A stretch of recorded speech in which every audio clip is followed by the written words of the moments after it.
Hello, friend. It's actually kind of dark, actually. Hold on a sec. Also, I am picking up the audio this time. That's a good sign. Welcome back to Overclock Showcase. I feel so free. I don't know why. I mean, I am home alone right now. I've got the door open. I mean, look at the door. It's open. Don't know if that really shows anything. Anyway, like I said, welcome back to Overclock Showcase. We are on to the second new Scout Overclock, which is, of course, marked for death for the M1000. So I guess my positive attitude might dissolve fairly quickly. There might be a bit more preamble before I actually get into the gameplay this time around, because I do want to talk about this Overclock in a quite direct capacity, because Marked for Death is one of the ones that we were shown on the Horizon broadcast. Well, actually, was it on the Horizon or was it Anniversary? No, it was on the Horizon. But it was in March or April. It was pretty close to the Anniversary. It was the big stream where we learned everything about Season 5. And this was one of the overclocks that we were shown. We were shown 4 overclocks. It was and after this I would have been through them all. We were shown Pump Action, Mortar Round, Scorching Tide, and Marked for Death. And we were pretty intrigued positively by all of them except Marked for Death. Marked for Death came off as a pretty half-hearted attempt to do something unique with the M1000, and the kind of the conundrum that lay within that feeling was that we don't like the 1000. I don't like it. That hasn't actually changed because of this, and I know that has a little bit to do with actually quite a lot to do with being on a console. I know this weapon is better with a mouse and keyboard. Not that would change, because I would probably still want to be using a controller even if I was on PC. But it was by far the least interesting one. I mean, not that it wasn't interesting, but it was the least attractive one by far that we were shown. And then after a little bit of critical thinking, it became clear that, yes, this overclock obviously plays a support role, and you're obviously going to have to combo with your secondary weapon. But what's stopping it from being a hipfire overclock? And that's what it is. That's what it actually is. Especially the build that we're going to be starting with, which is this one. The two builds we got are this fella and this fella, who looks incredible. I mean, look at that. That's beautiful. So yeah, these are the two we're going to be using. And it's definitely another M1000 hipfire overclock. There's only 2 of those. It's Hipster and this one. And why is that? Well, because Marked for Death obviously completely tanks your focus shots into being the tracking darts that make the enemies take more damage. So this build, as far as Marked for Death goes, is built around the 2 weapons that we're using, working very much so in tandem, both performing similar roles in general, and also performing supports for each other at the same time. It's actually very interesting. And here's the thing about this. I have done a lot of prep for this video.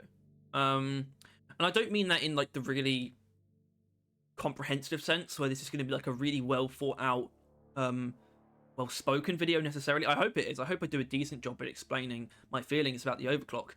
But what I mean is, I've used this one a lot. I've probably used this more than any other overclock. I've basically been doing nothing but using this for the past few days, and even for the past few weeks, since I recorded the Burstfire one, I've been using nothing but this overclock on Scout anyway.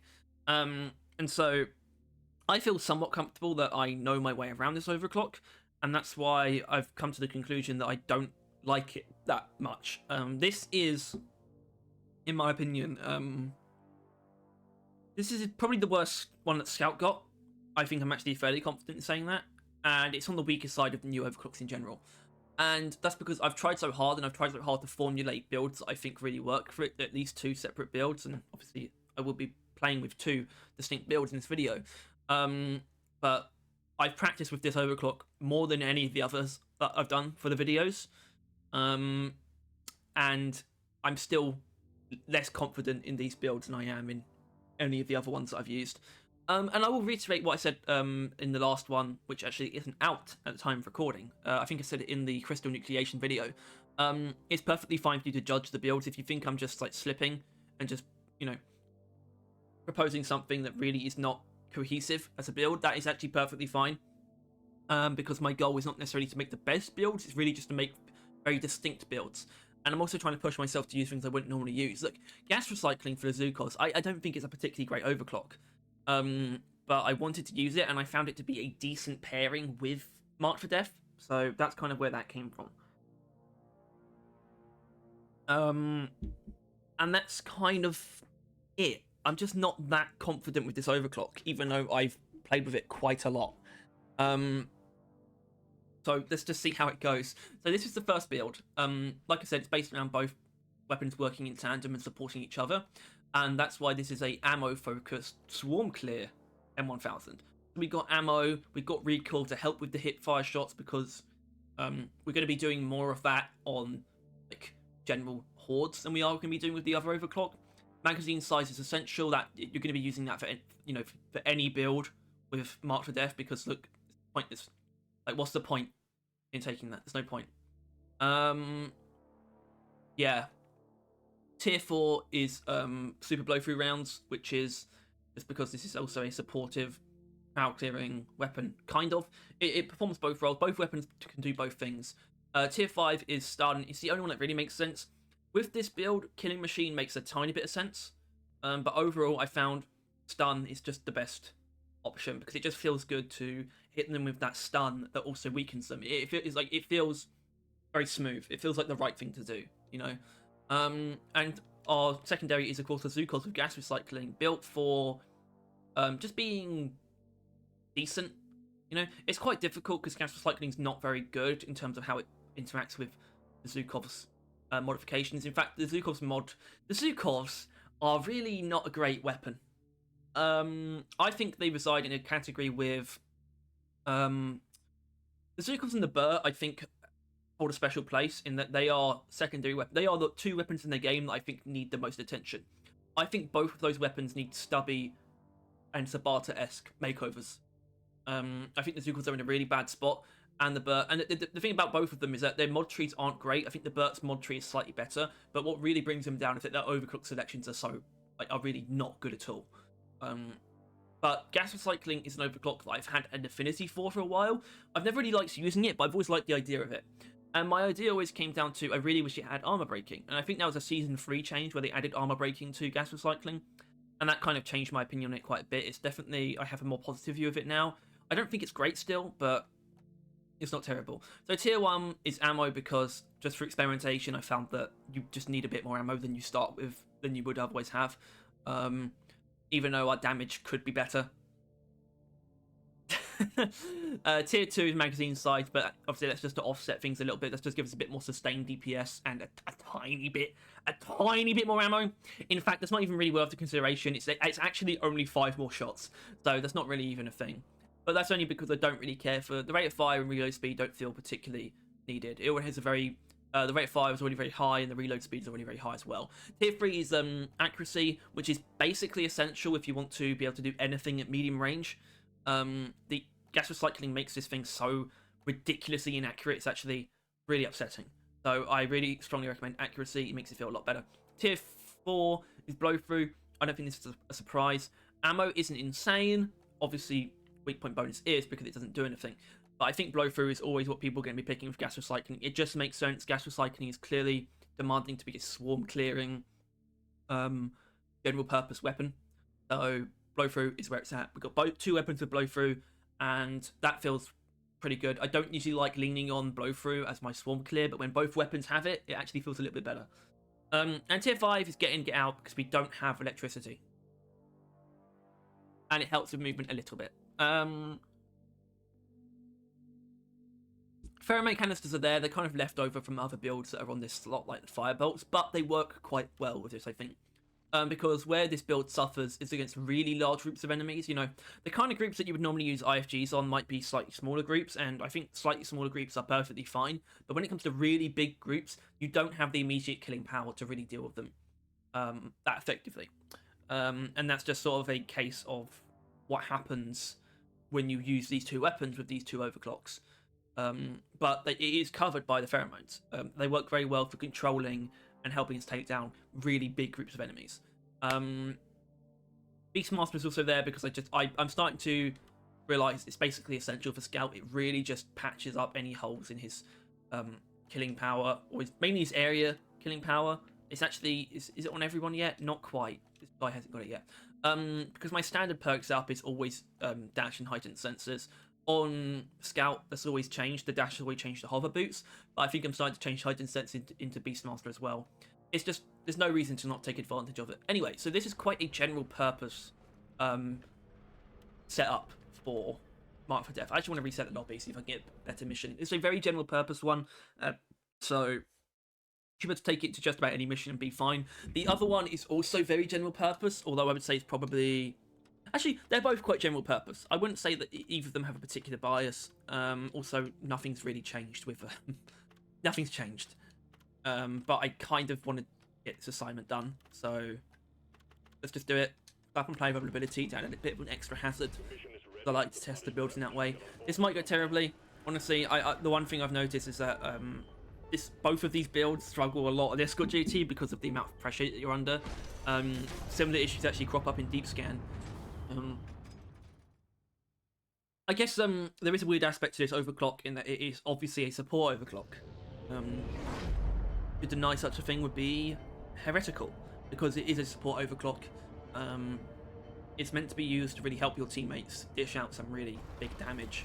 But look, that's not the approach I take. So that's kind of what it comes down to. I take the solo approach, and I think any build that works in solo is going to work in multiplayer anyway. I get the main exception is probably actually firebolts, where people just don't pay attention to pheromones.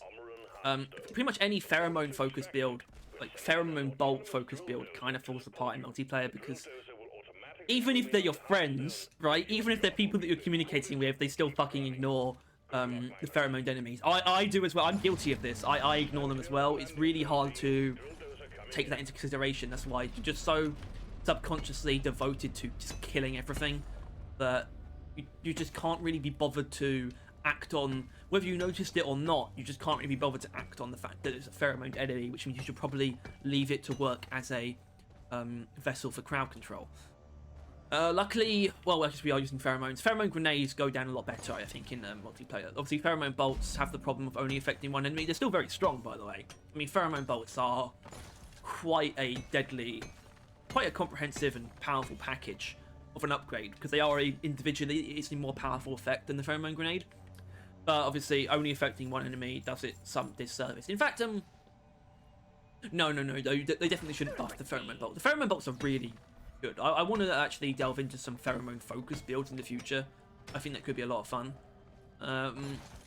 Like something that possibly uses the specialist overclock with them. I don't know how I would build a primary for that. Maybe this should have been it. I'm starting to think of something. Who knows, that might become a actual build showcase later down the line. Anyway, so there's not much more to say until we actually really get into combat, I would say. I could talk about Deadpool and Wolverine if I wanted to. I think I recorded the last one before that. I believe so. Yeah, I did actually. No, after. Actually, after I recorded that video, the crystal nucleation one on Friday. We saw it on Thursday. Me, Tyler, and Thomas went to see the old Deadpool and Wolverine. I think that's all I'll say. I don't want to, spoil it for no reason. Anyway, so a big difference between this and how I've been using Mark for Death most of the time is the lack of arm breaking.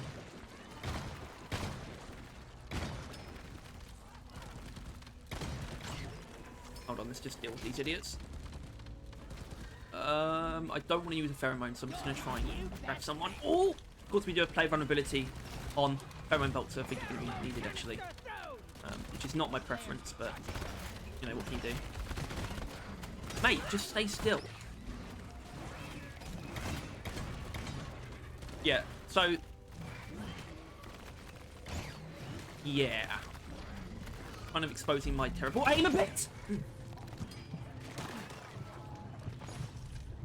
Play vulnerability, guys. Just keep that in mind. Anyway, so a big difference between this and how I've been using the overclock most of the time, and especially the difference between this and the other build, is the lack of armor breaking. Armor breaking on the M1000 is a really good upgrade, and it's usually what you want because typically you're not going in for hip fire anyway, and even if you are, you're probably using hipster, which kind of covers for all of your recoil and accuracy problems anyway, so you're free to take the armor breaking. I chose to do this because this is a hipfire focused M1000, but we're not using hipster, and I've really noticed that the stability of it, its ability to sort of hit like small weak points, for example, consistently, is really hampered by the M1000's usually high default recoil.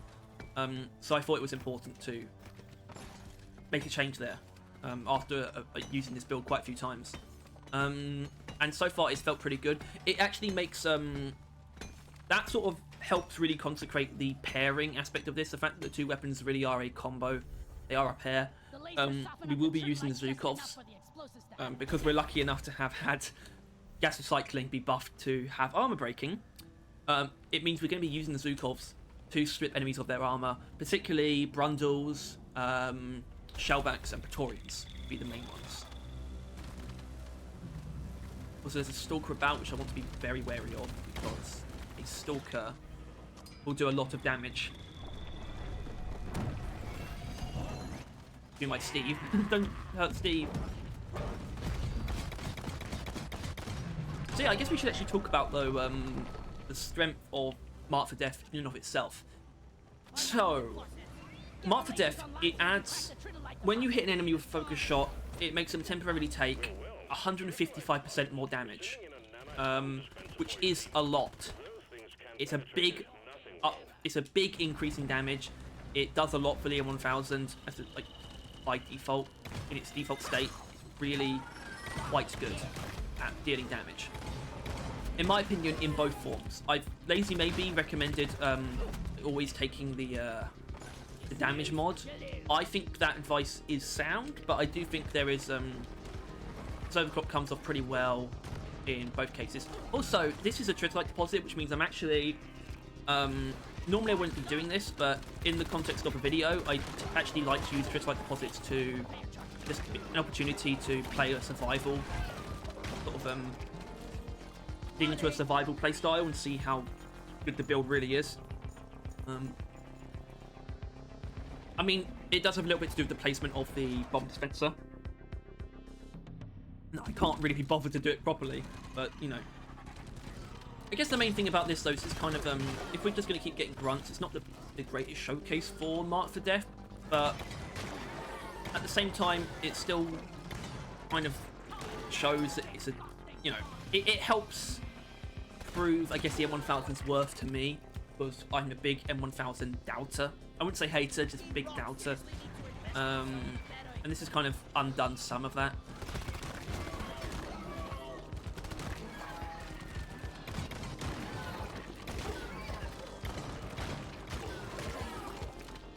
Yeah. Actually, you know what I can talk about is actually Comic-Con. So some information has come out from Marvel, from their Comic-Con panel that they did last night. For me, it was actually 1 AM. I didn't stay up and like try and catch what's happening because obviously they don't live stream it anyway. You have to wait for like either someone to post footage or like official announcement, and there have been official announcements, so I'm not spoiling anything here. Official announcements are that Avengers 5 is no longer called Kang Dynasty, it's actually called Doomsday, and Dr. Doom will be in it and will also be in Secret Wars, played by Robert Downey Jr., which was a big surprise to wake up to, and I don't know if it's a particularly positive surprise either. A very strange turn of events. I don't think anyone was quite expecting this. I might have seen some fan art of it actually, though. I don't think it's been completely... It's not like 100% of an original thought, but it's also kind of crazy that they're doing this. I see discussion talking about how it, like, you know, reeks of desperation and whatnot, and I think there is an element of truth to that. I think Marvel probably are pretty desperate at the moment, and that's not surprising. I mean, honestly, it doesn't help that they also got the Russo brothers to direct the next 2 Avengers films, which also seems somewhat desperate too. But like I said, it's not that surprising. Anyway, so we got through that pretty well, and I guess that just shows that the build is perfectly fine at handling groups of grunts. But of course, that's not really Mark for Death's specialty. Mark for Death's specialty is strong single targets. We simply have an M1000 that can do both things. Anyway, I'm just going to scour this room. I was going to scour the room and just do some mission-oriented stuff like collecting nitro and rocket blooms, but this is not a bad thing at all. Alright, so let's wait for the hacking pod, and I'm going to call in a resupply because, yeah.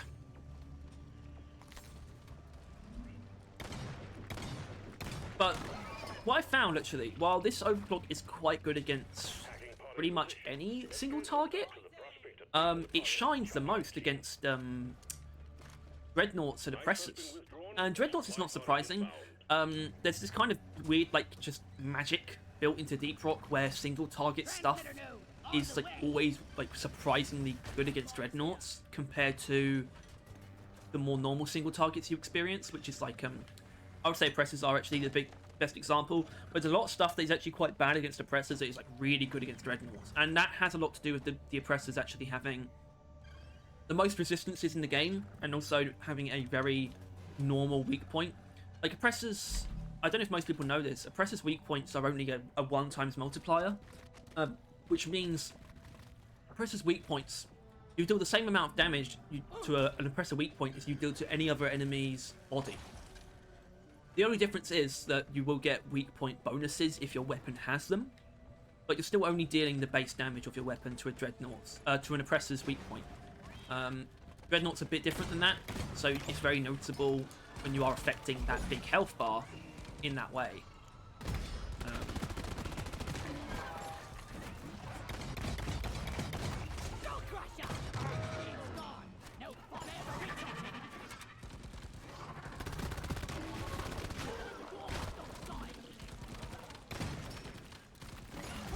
Hey! So, yeah, I guess that's weak point facts. Alright. Okay, I think we're going to finish setting this up and sort of scour the room for resources, and I'll get back to you when we're ready to start this hell. Alright, so I just got jumped by these idiots, who, in my opinion, even though that went really well, those kind of enemies actually represent the main weakness, I would say, of this build, is that it's hard to deal with groups of enemies that, like, need to be stunned. So groups of ranged enemies are a pretty noticeable weakness. We can deal with grunts pretty well because we can kind of just back away from them and they won't be able to hit us, but a group of Macteras or Spitters can be pretty deadly. And I'm bringing this up because it's always pertinent, I think, to talk about strengths and weaknesses of a given build. And this build, this Overclock, it doesn't particularly have weaknesses. It's just not strong in every situation. But that, of course, can be covered by a secondary weapon. In fact, when I think about it, there aren't really many major problems. It's just not the most cohesive playstyle. And I think the Overclock does border on weak when in terms of ammo economy and whatnot. And I think there's one of two changes I would like to be made. So, first of all, I think, just as a baseline, I think the fact that it increases the cost of charge shots is a bit overkill. I think it's enough of a penalty that the use of charge shots has been completely changed. They no longer deal any meaningful damage, and their use is completely transmogrified. I think that is reason enough to just leave that penalty as that and not increase the charge shot cost. But if they didn't do that, I would at least want the magazine penalty to be removed, because I think that really doesn't play nice with the fact that it's increasing the charge shot cost anyway. But your magazine is effectively even smaller than it looks. And it means your actual uptime, like your sustained DPS, is lower than it otherwise could be, which obviously is intentional, but I'm not sure if it's a great idea for a weapon that really likes hip firing. But it forces you to... Also, that was actually an accidental charge shot, because I haven't actually had a reason to use one during this event yet. This could be potentially a reason to use focus shot against, like, multiple guards. I don't think that's impossible for that to be a bad idea. I would say usually don't do that though.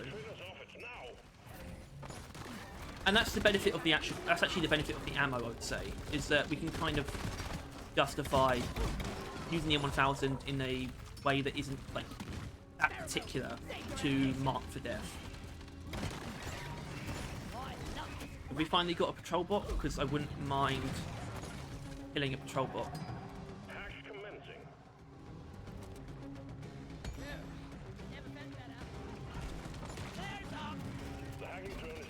I would like to be given a reason to actually use the effect of Overclock, which is why the Overclock is skewered, of course, towards single target, like missions, like industrial sabotage or elimination. Also, there is a patrol bot. There it is. Hi.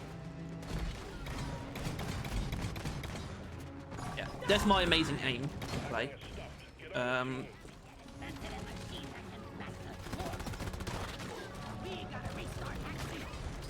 All right, that's a reason to do something. So I'm gonna take this opportunity to recuperate.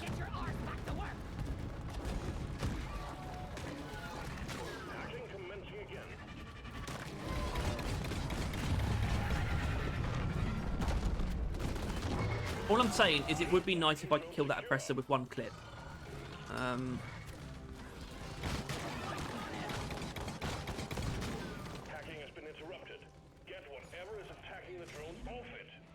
Alright, I'm going to need to find a way to take a resupply. I think I can do it, actually.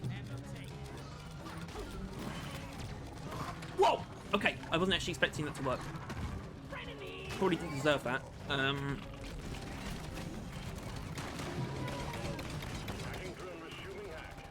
kind of expecting to be downed at the last second and have my morale stripped away from me. Stance.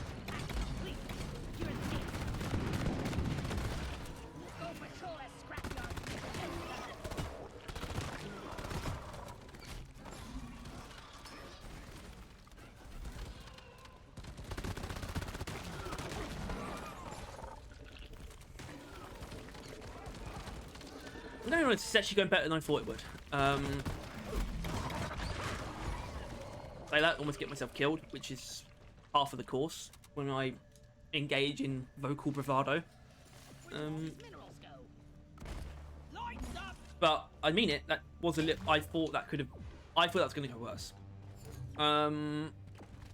As my opinion increased, or my opinion become more favourable already. Maybe.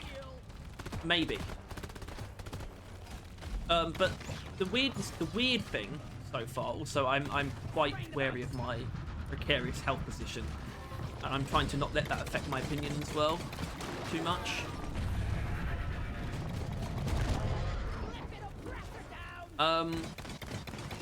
But during all that, we didn't really use Mark for Death that much. But I think we used it when it counted. We used it against the oppressor and the patrol bots, and I think that felt good. I mean, look, that's kind of what this build is. This build is kind of set up around the fact that we're not going to be using the Mark for Death ability loads. The other build is very much so, like, when we're using the M1000, we're almost definitely using Mark for Death. So, hopefully the difference between the two will come across. The difference might not be as pronounced as I think it is. That is always possible, but I mean, look, it's not an overclock you can build in the most. I think I have done a decent job at building it in two quite distinct ways. Anyway, I'm gonna get back to let's start Drill Dozer. All right, here we go. Let's get this mission rolling. Drill Dozer operational, and this is thought to be a bit more of a test of this build's tenacity. I also only have half my pheromones, so I kind of want to try and not use it too much.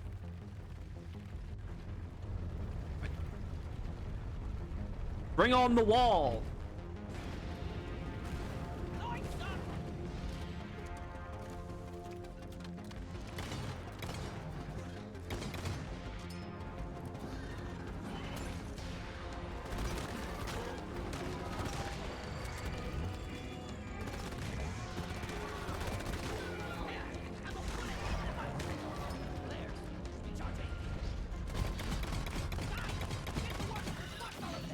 you.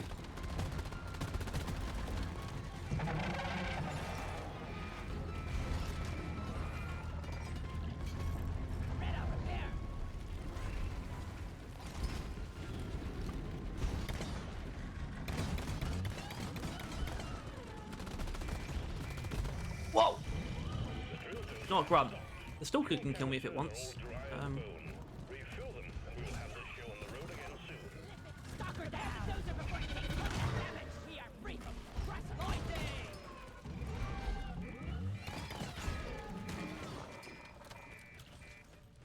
Okay. The only real bad thing about that was the amount of damage that I took. But then again, player vulnerability. Alright, cut me some slack. Flares up! But yeah, I guess I've just got to refuel the fucker now. Yeah! And no one wants to see that. The Glyphid Oppressor. Observe his lumbering stride. His inability to make decisions based on anything other than primal instinct.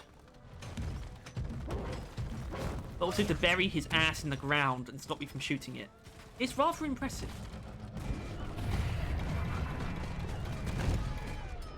Help me protect the dozer! We got the oppressor! But alas, the Oppressor falls victim to new technologies such as Scouts, Alpha ability, marked for death. Dozer goes through all Yes. like a grunt range. They tell me the drill dozer is being attacked by wildlife. We'll see. See, I'm being attacked. Jaw dropping! What does that say? What does that say about you, person? Loretta's ready to go! So there are multiple ways we can approach Thorium, for example. We can strip its armor first, or we can tag it first and then use the Zukas to kill it. It's that was it. That was all the enemies. You see why I don't take those that seriously? Because it's never that many enemies. Anyway, we can actually push on now. So, let's go. Let's go. Drill dozer moving. Everything looks fine, but expect that to change soon. Oh, I forgot about that. Not that I want everything from the cargo crates just yet. And, you know, Danger Dice is not the most exciting framework, but it is nice to have something in there for us folks of acquired everything. Although I'm pretty close to the end. I don't even know why I don't... Like, Wave Cooker? Smart rifle. Wasn't expecting that. Where is that damn shit? Ugh, air's kinda heavy down here today. Also, I'm surprised that we haven't actually got enemies yet. This is actually kind of weird. Incoming swarm. Oh, look at that! That's why they call me, the Oracle. Yeah. In the fucking future, man. Here they come. Okay, that's a pheromone horde. Let 'em kill each other!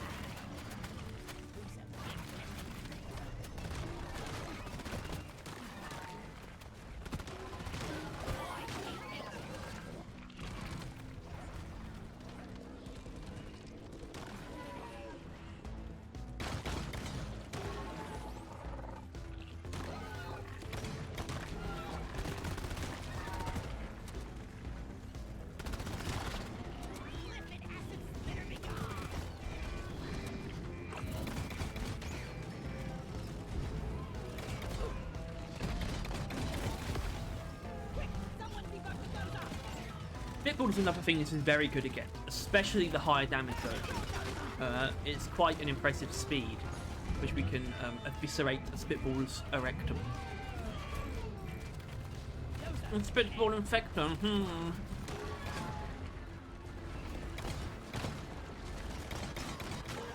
Gotta wait for the reach. Stop 'em dead.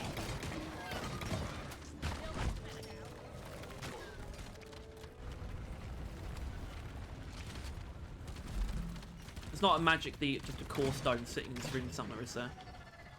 I wouldn't be surprised. Has reached the target. Pretty par of the course, actually. Jamming our readings, but we expect heavy pressure when the drilling commences. Or a Crassus detonator, that's pretty common. Roger that. Supplies are coming. Be lying. hi. Resupply arrived. It's better than flying.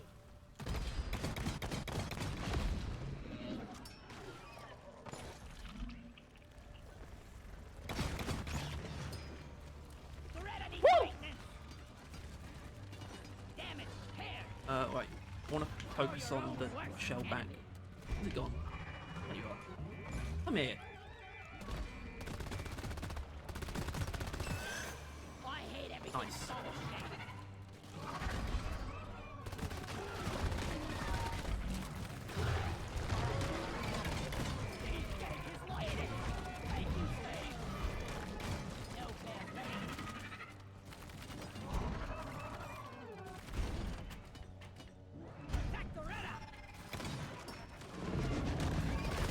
I suppose there is a somewhat of a consideration to make, which is the fact this is a pretty basic mission aside from my increased vulnerability.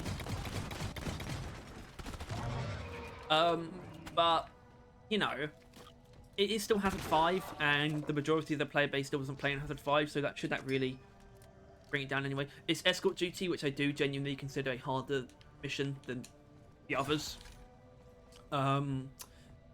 And player vulnerability does amplify the threat, so maybe I shouldn't use that to like try and say this isn't as good as it seems. Also, I don't know why I want to zoom this guy.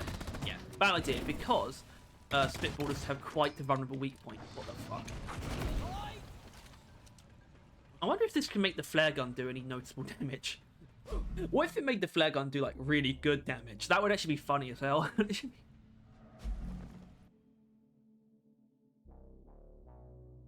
Huh. I just had a thought about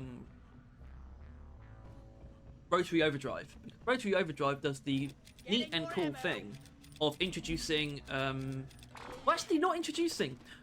The Bolt Shark did the cool thing of introducing separate ammo pools. But Rotary Overdrive does the cool thing of having an overclock add a secondary ammo pool to a weapon that doesn't normally have one. Like feeding a bottom Which opens up a lot of possibilities. I think this is something that's Knowing Fate said, actually. And I'm in full agreement. It opens up the possibility for under-barrel grenade launcher for the GK2. Or maybe these tracking darts that we're shooting should be a separate ammo source. I don't know. Noise and vibrations are attracting the bugs. It'd be interesting. Anyway, we're on the Escort duty ship. So I kind of got to lock in. Remember that the drill dozer is top priority. Me locking in, by the way. Incoming. Smoke him if you got him. I'm going to try and limit my pheromone usage as much as possible.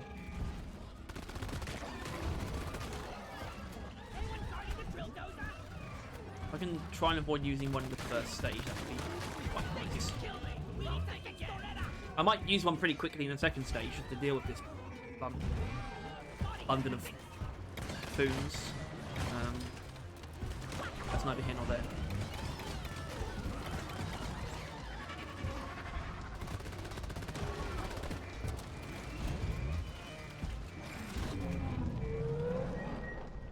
Okay, that went kind of well, actually. What's it going to be? The drill dozer has broken through the That outer rocks. shell. So Or far, beamers? so good. Beamers. Right. Bosco, you're up. Thank God, though, for no septic spreaders. I mean, something I've noticed recently is that septic spreaders are actually lethal on Escort duty. Like, they might be the worst enemy on it, actually, aside from, I guess, a detonator, for obvious reasons.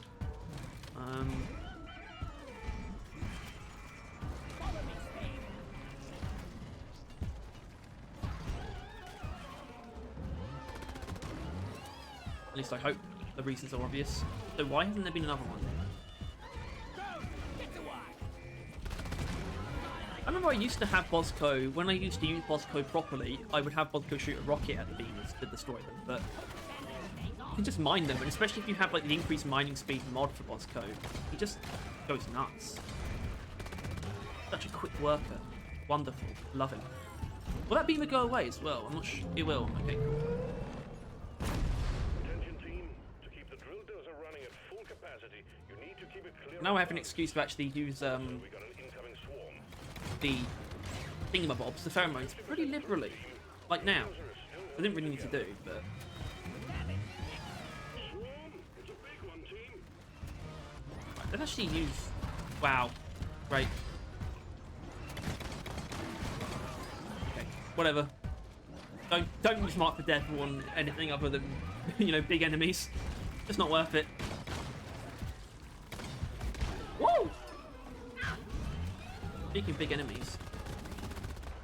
No, I'm not talking about the assistant. Oh, just dumb bitch just walked straight into the drill. I might have to get spat on. I mean, Rebecca's getting spat on. I'm not yet. I am now. I am now. Right. Okay, I think that pheromone was a waste. But I think I'm in a position where I can justify a resupply. Because I don't get attacked.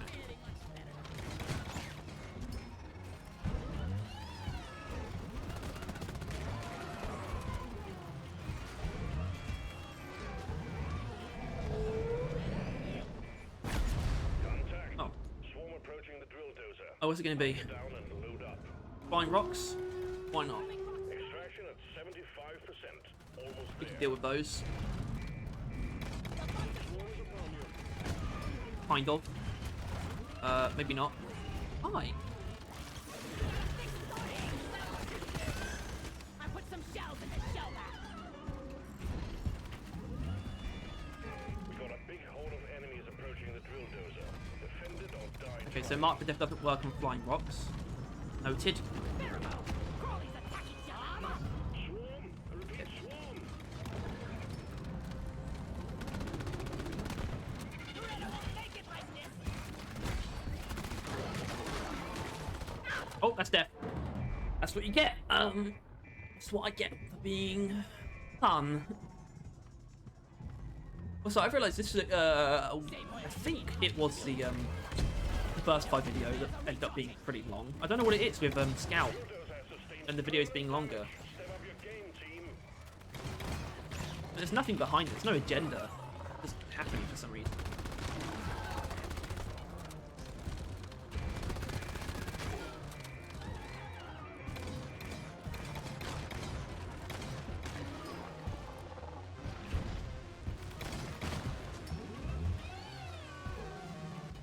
Damn it. Fix.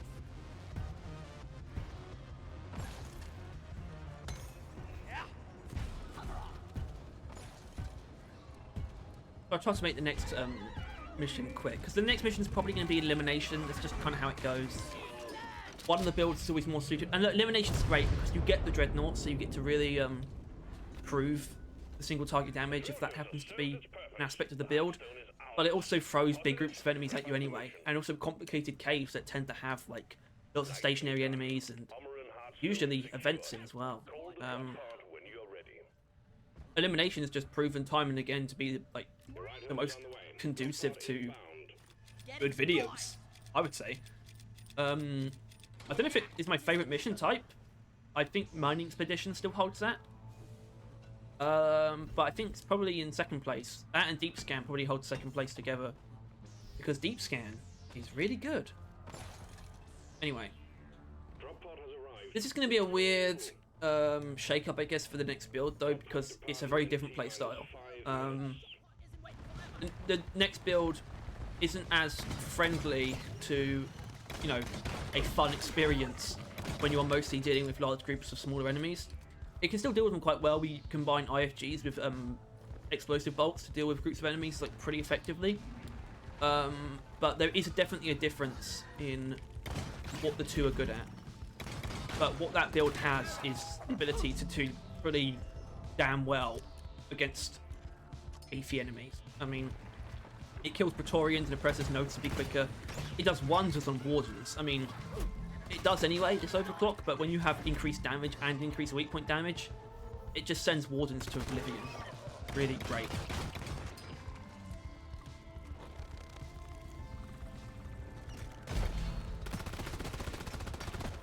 Okay, that wasn't worth it, clearly. I don't know if that's... I don't know whose fault that is. I don't know if that's the Brundle being stronger than I expected, or gas recycling being shit. So, takeaways. Well, I kind of already went through the fact that there's no really prominent weaknesses.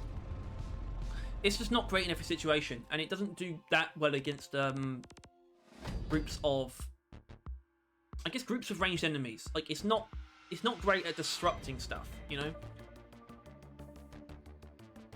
But even then, if a group of Praetorians like snuck up on you, you could stun and mark 4 of them at the same time, because the M1000 gets +3 blow through, which is really powerful. And combining that now with the fact that I hadn't actually been using Beastmaster until today on this build, and that's actually had a marked improvement in just the overall survivability and crowd control of the build. And obviously, that actually finished an assignment. I think we're probably going to be doing this, this one. Assignment complete. Lovely. Yeah, it's actually come together pretty well. I mean, things definitely change a bit when you're dealing with things like Stingtails, but even then, not hugely, because Stingtails, you kind of know how to deal with them. You know, the M1000 will stun them, and then the Zook will take care of them. And that's the kind of pairing that you get out of actually not using the arm breaking on the M1000. It means you don't lean on it as much. But in the other build, we are absolutely leaning on the M1000. So I'm going to select this, and just to make sure we get groups of enemies prove its worth, we're going to be putting more enemies on. So here it is. This is the M1000 built for damage. We've got damage in tier 1, we got hardened rounds in tier 3, 2, why did I say 3? Magazine sights, obviously, weak point, obviously, stun, same reason. This is a much more self-sufficient M1000. There's not going to be as much pairing, basically no pairing going on here. 2 weapons kind of work on their lonesome, and that's kind of the Bolt Shark's job anyway. It's a Swiss Army knife. We're using the specialist to get a maximum number of chemical explosive bolts. Why do we do that instead of just going for fire bolts?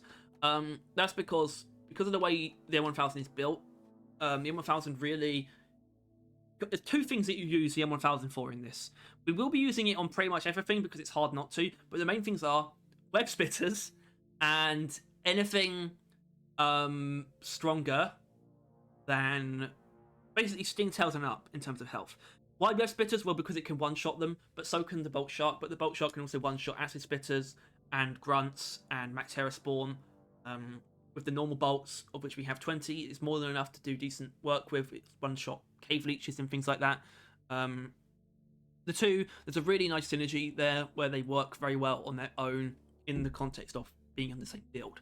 And IFGs help us control many groups of enemies because, of course, we have 6 of them. But it also helps us lock down and do even more damage to single targets. It lets us really tear apart oppressors and up. So oppressors and dreadnoughts and bulk detonators and things like that. Really impressive damage output. And hopefully that will almost definitely be exercised in short order when we go into this mission. So let's just get started. Nothing else for it. What's happening? Alright, well, I started the mission, as you can see. Just leaving the room, and I get the feeling there's something close by. Hello. The Victorian one. Say hello. And say goodbye. Bigger they are. So, I don't know if that's actually that ammo efficient, though, when you think about it. Like, a whole clip for a Praetorian. Is it actually that great? It might not be. But who am I to judge? Ah! Why? Well, I don't want to wake both of them up, I suppose. No flares ready. I've woken them both up. Alright. What's the play here?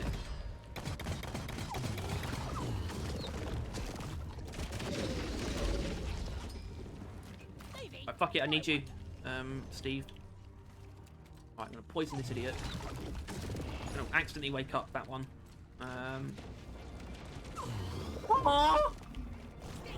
Of course that also this is death, because barrage infectors are really cool.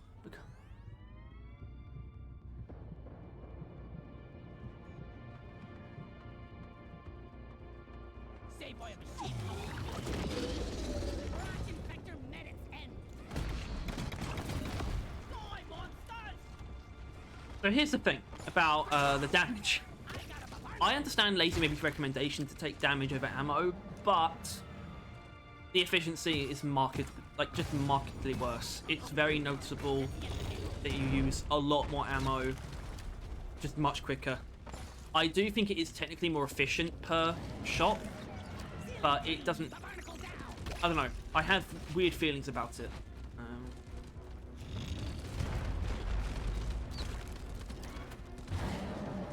Anyway,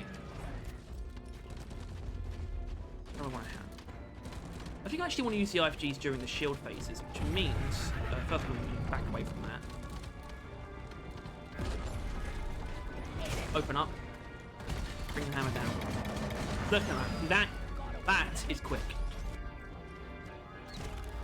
That's the kind of efficiency that I'm looking for. Not these bolts seemingly doing 0 damage. I guess there actually is an excuse here to take magnetic shafts, essentially.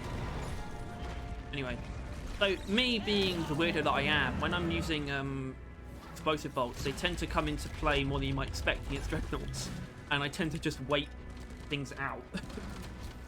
Please don't judge me for this playstyle.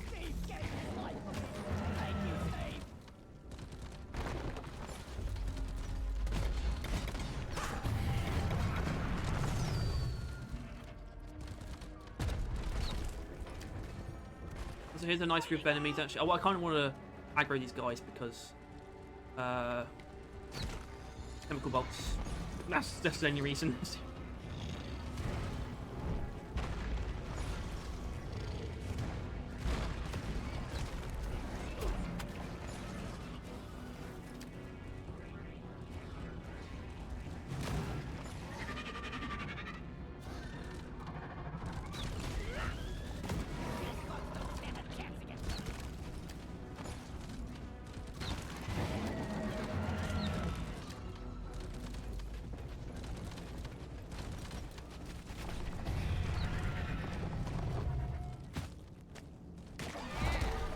Oh!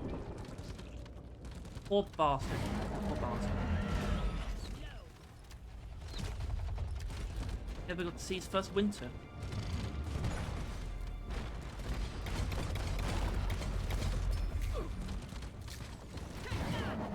Fuck you. Oh, seriously, fuck you. Fuck this. Why? No, no, no. I'm not going to go into stupid gamer rage mode. But I just... No. I feel like... I hate saying stuff like this because it's so, like, antithetical to basic logic. But I genuinely just feel like I should be doing better. Genuinely. It's so stupid. It's such a basic gamer thing to say. But I kind of mean it. I kind of mean it.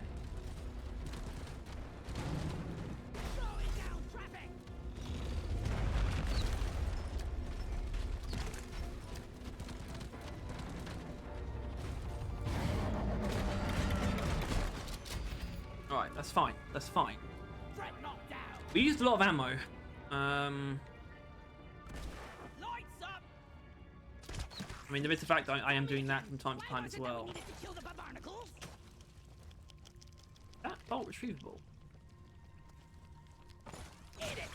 Still, okay, so, to be honest, I actually don't know where all the ammo went, because I know I didn't use that much on the Dreadnought.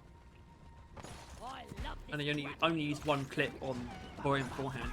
Actually, no, maybe that's fine. You still saw the speed, though. I think that's the main thing. Obviously, it's kind of offset by my autistic playstyle, where I wait for the chemical bolts to do all their damage, stuff like that. But when I actually used the M1000, I think the damage was still pretty clear. Still pretty clearly there.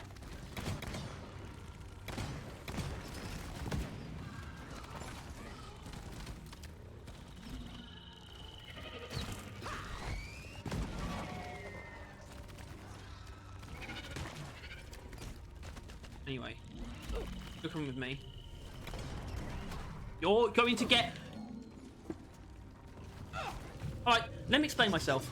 So, I basically, the M1000 actually genuinely decided to not, like, respond to my trigger pull. Something happened where I either pressed it just at the wrong time or pressed it, I don't know, too early after switching into it, which isn't a thing. But it wasn't focusing when it should have been. And I was planning on focus shotting the Stalker. and I would have done. It just didn't happen. So you're just gonna have to let me be angry, I suppose. Yeah, so maybe there is a growing verdict here. Yeah, okay, so I do recommend the other build a bit more, I think. Once again, right, okay, any glaring, like, gameplay fumbles or just build incongruencies, feel free to point them out. Chances I won't disagree. But I'm still basing my observations of what is happening, and so far, I know I prefer the other build. If there's been some really obvious just gameplay nuance that I'm just not engaging with, that I really should be, that's fine, and I would like to know. But just my basic observations are telling me that this is the worst of the two. And that's not... Well, no, I mean, my experience has taught me, like in terms of practicing for this video, that they were both pretty equal. So I'm kind of surprised to be feeling this bad about this one.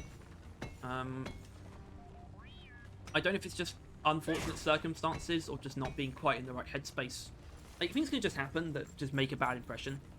It's kind of anomalous, and I think, you know, if you have a decent amount of self-awareness like I do, you can kind of just get past that kind of thing.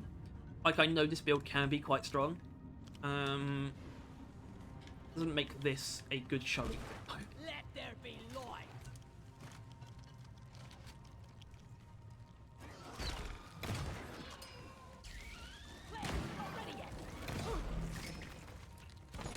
Also, swarmers are basically unkillable. You really don't have an efficient way to deal with swarmers with either of these builds. That would have been different because there was a version of this build that actually used the boomstick and used the clean ammo overclock as a blast wave cannon, basically. And I kind of just had to pivot. It just stopped feeling good after a while. And ultimately, I do think I made the right choice, but that build definitely had some interesting. It was honestly, in a way, it was probably a bit more bulletproof than this.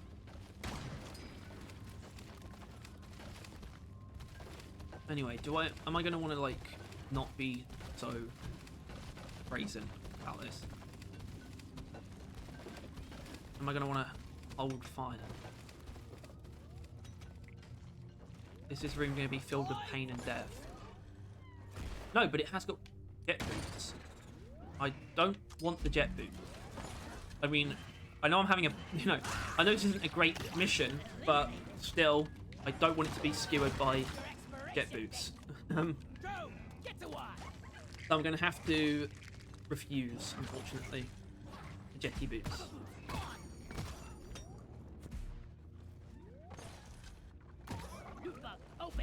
It's kind of annoying actually because at the moment I'm playing the game exclusively to practice with these overclocks, which means I'm actually not taking jet boots even like off camera sometimes, which is weird. Oh, we actually are in the Dreadnought room. Okay, I wasn't sure because I was going to wait. I definitely want to resupply, but I didn't think it was justified yet, but it is. That's nice. Stand back, supply car inbound. Oh, I mean, okay. I really should have led with this at the start of the video, but I did want to just mention how well the videos are doing. It's the... I think it's actually the best we've ever done consecutively with videos. It's just, I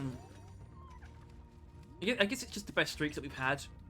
If you exclude news videos, which I do to an extent, because they have a very different appeal. I mean, you don't have to, but I could still say, aside from these videos, this is kind of the best streak of views that we've had and just growing subscriber count.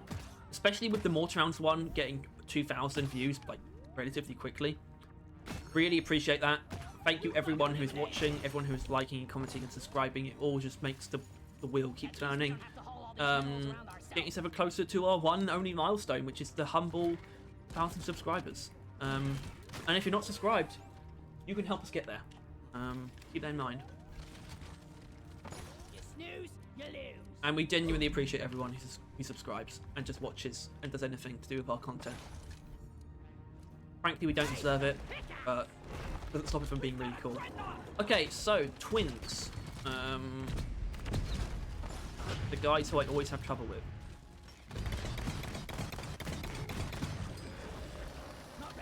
But not today.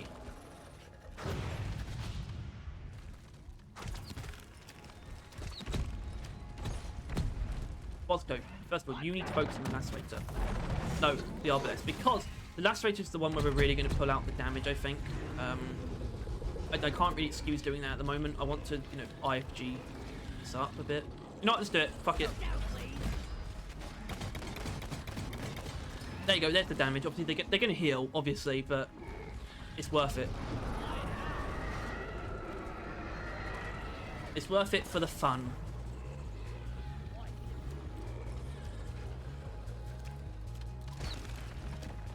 I do want to actually do some damage to the Arbalest though, and it's not going to happen unless it can stay still. It can't.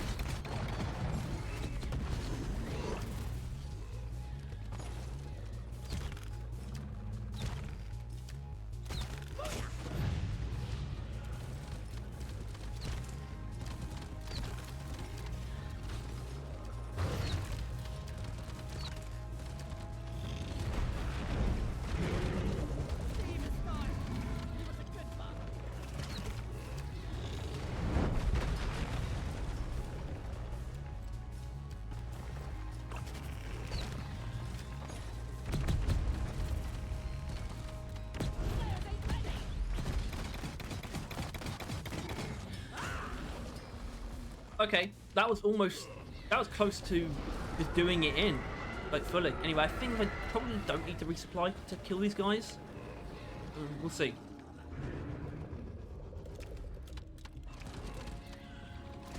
Oh yeah, I keep forgetting that Mark for Death actually marks the enemy. That explains that.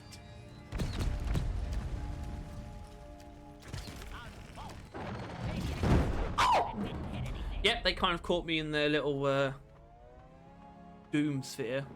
Anyway, fuck you. Mega fuck you now. Right.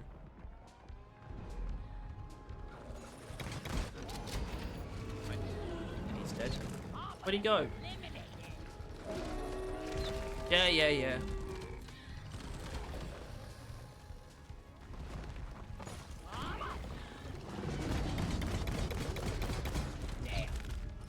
Now we're in a pickle.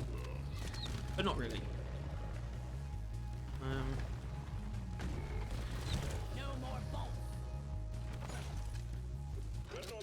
Okay, there you go. Guess this definitely comes down to if there is possibly an event in the other room. And no, I'm still not taking jetty boots. God. Definitely makes me miss the blow through, actually.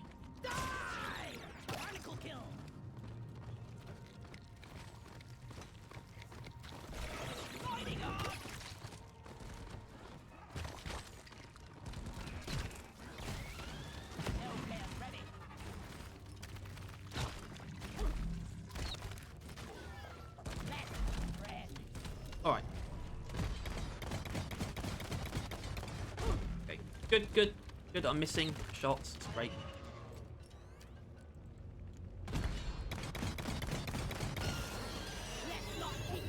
Okay, that was good actually. That was good. That's a good shellback kill.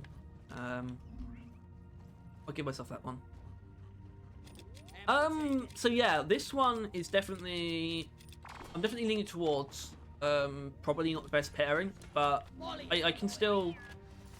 I understand why you might prefer damage with this overclock. You know, especially like the full damage setup that we've gone for with the armor breaking and the weak point bonus as well. I can definitely see the attraction.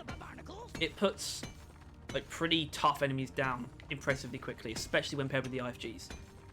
It's just, in my opinion, it's been very difficult to come up with a very cohesive, comprehensive, just broadly good pairing for it in terms of the secondary weapon. Which is why I'm actually interested in suggestions. I always am, but it's unfortunately, and this isn't like an ego thing or anything, which is why I don't normally talk about it, but it's rare that people's suggestions really strike a chord with me. I don't ignore them, I do read everything, but it's just rare that people's suggestions are attractive for me to try out. It's just the way it is. I'm always open to them, and I do always read them. Secondary objective has been achieved. Bonus will be transferred to your account. I'm just sort of stuck in my ways, that's really what it comes down to. Suck on this, you prick!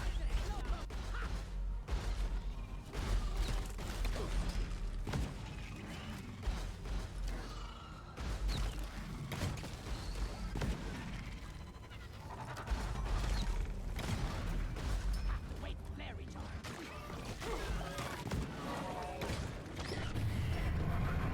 Ah, impressive. Oh.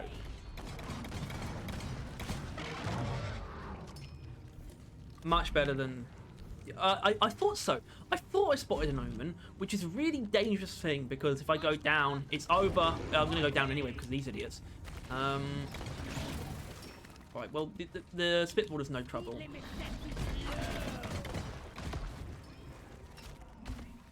And if I really want to, I can probably just kill the large infected with poison. So let's do that. Let's just wait it out. Isn't this fun?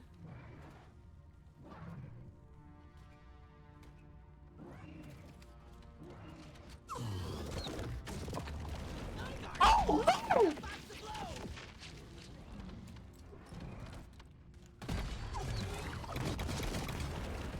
Jesus Christ. Am I safe? I'm fine. Jesus. Motherfucking Christ. Tough bastards, aren't they? I still hold that I think the Barrage Infector is the one stationary enemy that we should be able to stun. I think that would please a lot of people.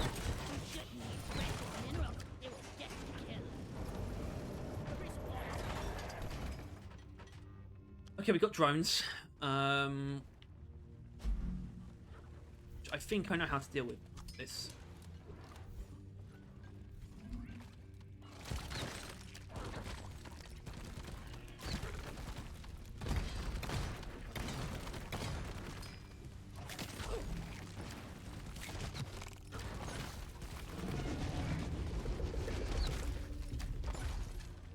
Time to find Molly.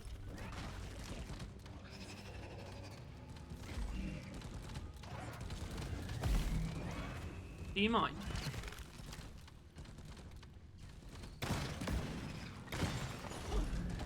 Do you mind? Clearly not. Getting more ammo. The strat is going to be to... because I can't really deal with the drones first. I have to deal with the bottom row first, really. I'm just going to do as much as I can to just eviscerate the bottom layer with the IFGs and the 1000. But I'm going to have to probably keep using my normal bolts to kill the drones. It's going to be annoying. But I just need to lock in, basically. Because, let's be honest, an Omen is perfect. Be ready for anything. Anyway, it's time to lock in, because it's just starting. Like this. I'm going to immediately keep an eye out for drone. There we go. Inhibitor field up. Good start, Harry. Well done. Missed the fucking drone. Alright, keep missing those shots too. Yep. This is perfect. That's exactly what we want.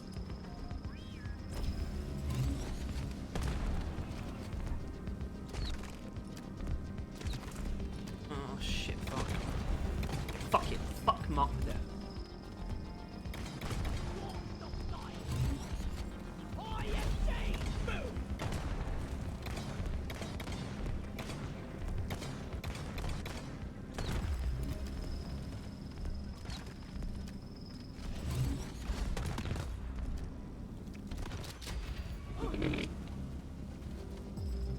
How embarrassing.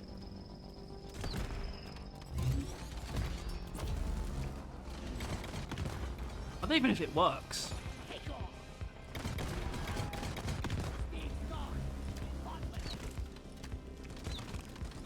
cunt! Oh! I didn't realize I was about to die. Sorry if you're wearing headphones. Du-du-du-du-du.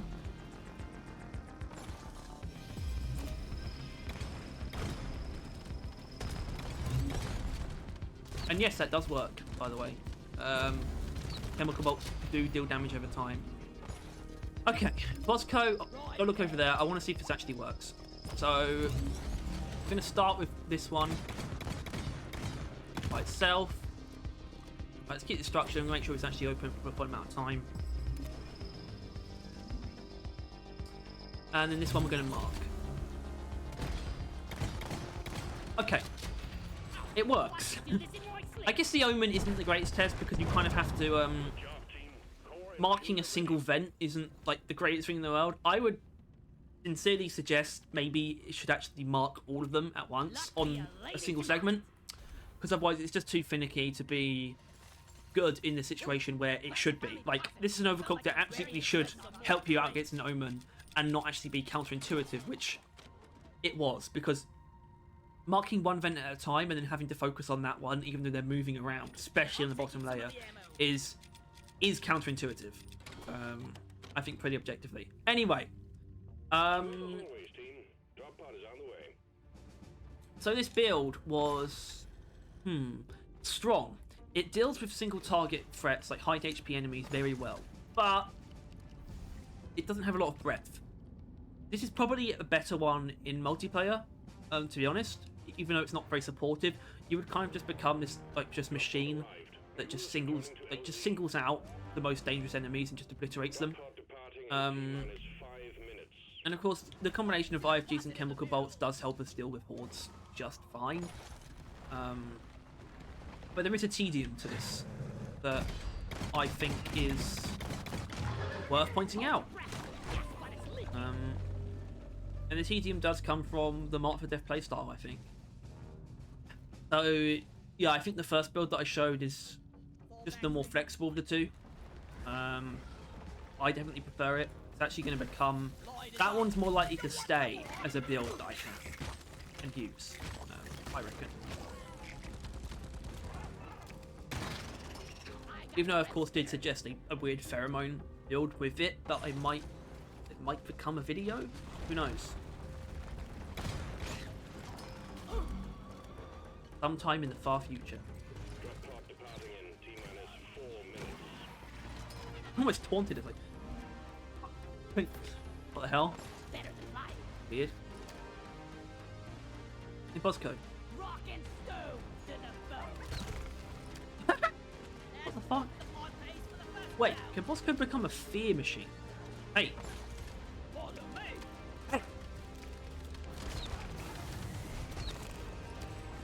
Yes, he can.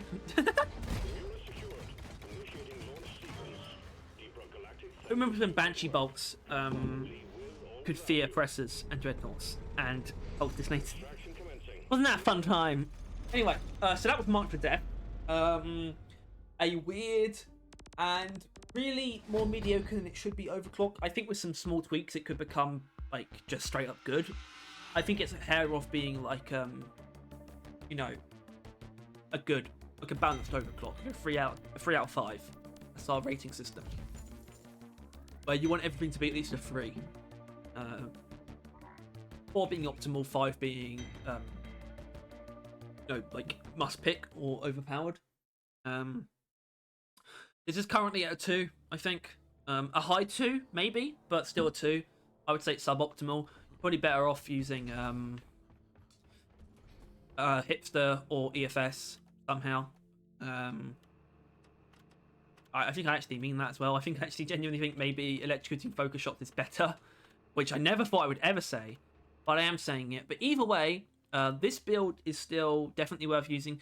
Both are worth trying. I would say what's worth using or trying out with Mark for Death is a version where you really go in for damage and a version where you try and create some kind of hybrid pairing with your secondary weapon like this one. Because those are the two that make the most sense to me. And it's kind of weird that the more hybrid, the more ambiguous setup, you know, in terms of what it's actually trying to do, is in my opinion the better one. That's not exactly what I expected to happen, but that is how it turned out.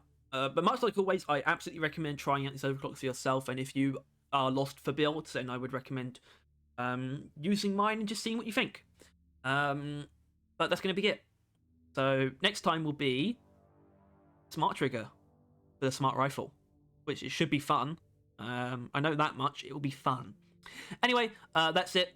As always, thank you very much for watching. If you enjoyed this, then please make sure to like and subscribe. If you want to stay on top of everything to do with Deep Rock and Road Core and you want to see more videos like this, then click that bell as well. If you're feeling really generous, you can give us money by becoming a member. You probably shouldn't, but you can if you want to. And once again, we are so close to 1,000 subscribers. It's our only milestone. Who knows? We might be there when this video comes out. If we are, that's crazy. If we're not, I know that we're really close. So thank you for subscribing anyway, but if you haven't, just click it. If I'm saying this and we're over 1,000 subscribers, you don't need to subscribe if you don't want to. You know, don't feel pressure to subscribe if we're already at 1,000. But yeah, that's it. I'll see you next time with the next video should be I believe we're going to be doing a mission type tier list on this coming Saturday. I think that's the plan. Hopefully, I can convince Tyler to possibly do a stream where we play a bunch of different missions. I think he'll certainly see the logic in it. Anyway,